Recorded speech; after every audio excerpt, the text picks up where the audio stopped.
So, you like building old kits. What you don't like is the fact that they have raised detail and sometimes questionable fit. So how do we sort that out without losing that? Well, I'm about to show you, but first this.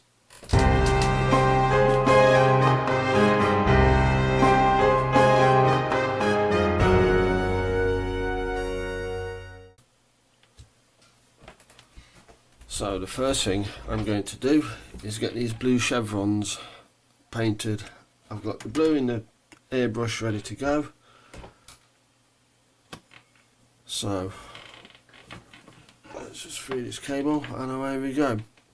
What I did off camera was I masked that section as if it was already blue, then put masking on the outsides to get the blue chevron. What I'll do then, once that's done and dried, I'll actually mask the chevron itself, which should enable me to start putting the natural metal finish. So here we go, it's airbrushing time.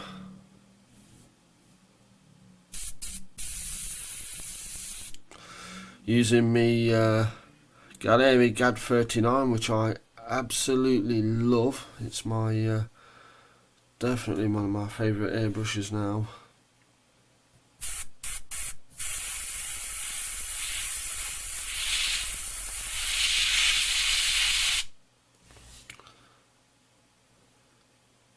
Just make a little adjustment there. I've mixed this paint. This is the paint I'm using. The call out is for 47, which is a very light blue. Looks nothing like on the box or any of these kits I've seen built or painted, or even I think I've seen a photo of the real aircraft. The blue, well, it's pretty much a good match for the masking tape I've used.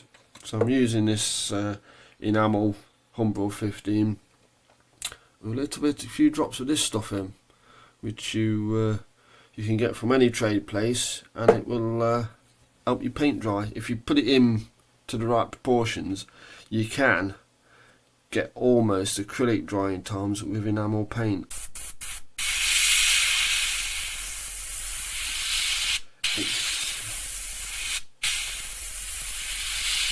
It's used in the trade for when you're working on, say, gutterings and downpipes and anything like that can be affected by the cold in sort of winter time. If you're painting outside in the winter time, it can either turn flat instead of gloss, or it can get like a white bloom on it, because cold and damp temperatures will affect paint while it's wet. And if you've spent all day doing a load of guttering, you don't want to come back and have to do the same thing the next day.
So that's the masking off.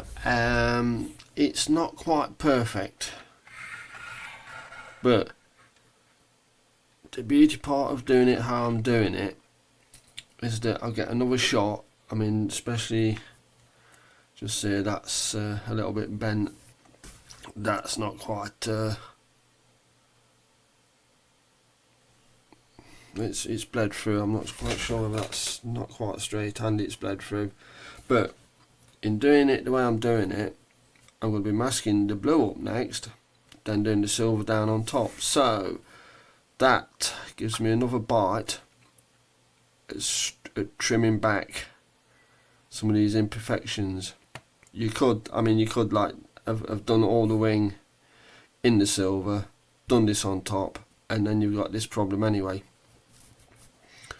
So it's yes, you are masking it twice, but it gives you a chance to if you had to fix this, you would be masking it twice or maybe even 3 times. So I do need to leave that to dry.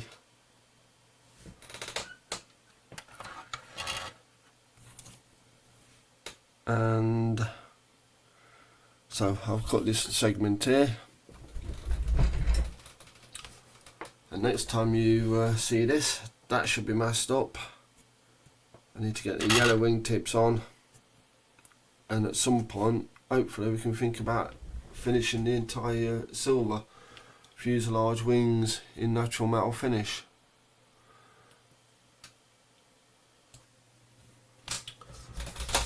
So it's it's quite a while later, a day, the next day after you saw the first part of this video. What I've done, obviously, I've got the blue stripe on there, which is all perfectly dry now. Did the wingtips in the yellow. I have to keep waving this about because it's so big, it wouldn't really, without me getting this camera halfway to the ceiling, it won't all fit in, and then you won't be able to see it. So let's have a look at this. So I told you about sorting out gaps such as this, and how I was going to show you how to do it with absolute minimum of loss of detail. So just bear with me, I'll get set up and we'll get right onto it.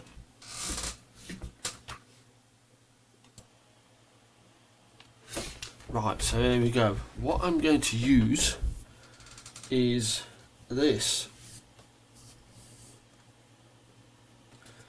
decorator's caulk. Now you've probably seen this stuff in your B&Q and what have you, and I've also seen people using acrylic putties. I suspect this is maybe the same or similar stuff. Now don't get this mixed up with your bathroom sealant, which is a silicone version, because that will it's a nightmare. If you touch it, you get it all over you. You put it on your models, it'll ruin them. This stuff, it's, I mean, you can literally, you know, it's very docile to use. Dissolves in water, or you can thin it down with water to make a paste. So what I am going to do is, obviously, in this case, let's get a little bit, I squirted a little bit onto a bottle top there.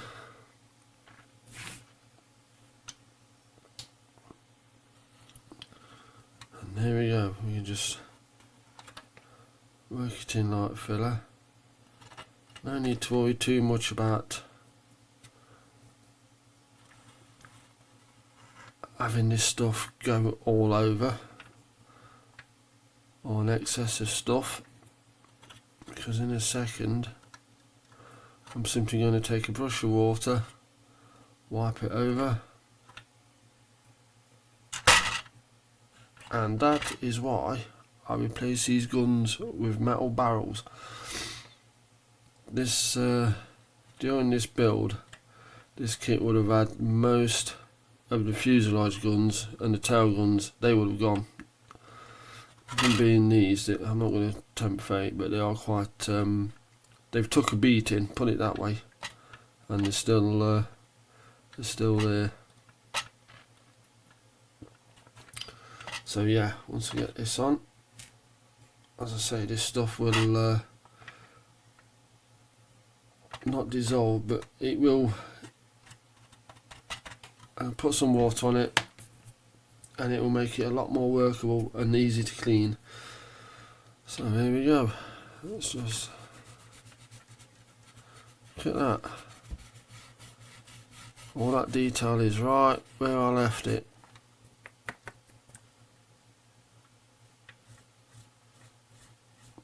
Now the only possible downside to this is it will shrink slightly, so it may need another application after this one, but for the ease of use, it's you know, it's a trade-off you'd be willing to make. Well, I would certainly. I'm not sure how much these tubes cost individually, because I actually get them in boxes of 12, but I would have thought one of these, like, what, £2-3. If you haven't got a frame gun, you'd have to buy the frame gun as well. But for that investment, one of those tubes will give you a hell of a lot of gap filling, and I imagine that modeller's acrylic putter is a little bit more expensive for a lot less of a tube. Let's just give that a whirl. There we go. I'll just keep tidying it up.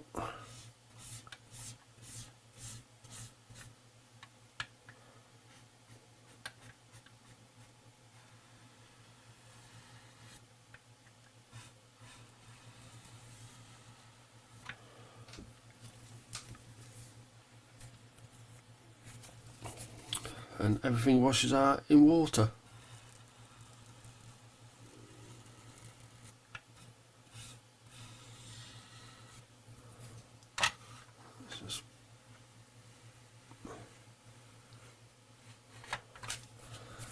And there we have it, a very nicely filled gap, which would be very problematic if you use regular filler. Let's get right in close. Look at all that lovely detail that's still there. And there you have it.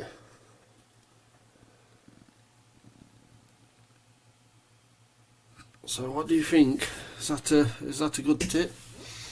If it is, I wonder if you'd consider subscribing to this channel. I've got plenty more kits, I've got plenty more experience. If I'm, you know, I don't want to sound like I'm blowing my own trumpet, but I have been doing this for a while. But every day is a school day. I'm by no means a full expert, but I do know a few little hacks to building models. So if you'd care to drop me a like and a subscribe, it would be very much appreciated. Thank you. And if you really like this, why don't you try this video? I'm sure you'll enjoy it.